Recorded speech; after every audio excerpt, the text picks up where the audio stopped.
Dance of the Dead, Battlefield Vampires. Chapter 3.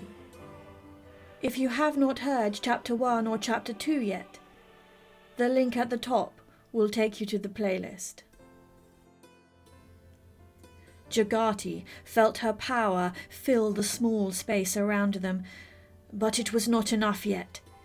Taking her bloody thumb, she smeared it on his lips and willed him to live. Seconds passed like an eternity before he licked the blood off. Blue eyes shot open as he gasped, reaching up as if he was warding off something terrible. "You have a choice," she said, taking his wrists and forcing them down, staring into his face, her own supernatural nature completely revealed. "Tell me what you know and pass into the peace of death, or live to tell me what you know and become one of mine." "One of yours?" he asked. "I am Peymakilir, vampire. I have lived many lifetimes, and I feed on the bodies of the battle dead," she told him. "My blood will make you stronger, faster, and more durable, but you will need it regularly, and when you eventually die, you will become Pey, immortal, and a drinker of the blood of the battle dead." She had given all her squad the same choice in the past.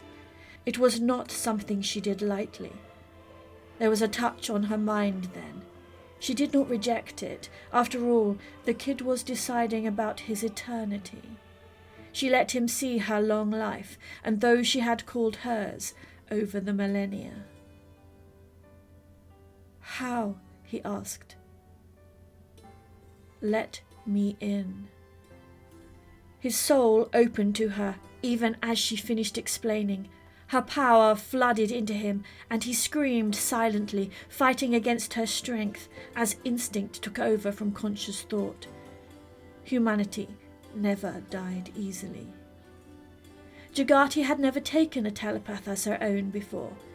She did not expect the way his mind reached out to her as he succumbed to the supernatural. In a moment she knew him as she had never known another being. She also understood what had kept him alive in this pathetic hole for over 2 days. Even as he collapsed back, unconscious, she was filled with urgency. She pushed off him and stumbled to the hole, not even bothering to hide her supernatural abilities as she jumped out of it.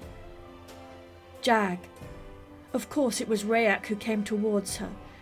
Rakesh, her first love, and the first she had made her own. "I must dance," she said, feeling the need pulling her towards the dead. "Look after him. His name is Karl, and he is ours." "Why?" Rayak wanted to know.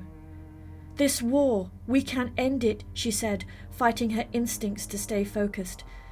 "Karl read one of their minds. The Vara are nomadic, but they chose this planet centuries ago for their race bank. It's under the ice at the pole. They were content to leave the human colony alone until they began drilling there. They don't realize we don't know it's there." "This whole war is a mistake?" Bast asked from her post on top of the rise. Jagati nodded, but she couldn't fight her needs anymore. The dead were calling her, and her body moved without her conscious consent. With speed no human could match, she began to dance, teeth and claws lengthening as she prepared to feed. It was ironic that those who needed battle could end the war. But there would always be other wars, more battle dead, like the ones she danced for now. Their flesh would give her new life, and then she and hers would give new life to this planet. Thank you for joining me for this tale of war and vampires. Please like and subscribe. It means a lot to me and the channel.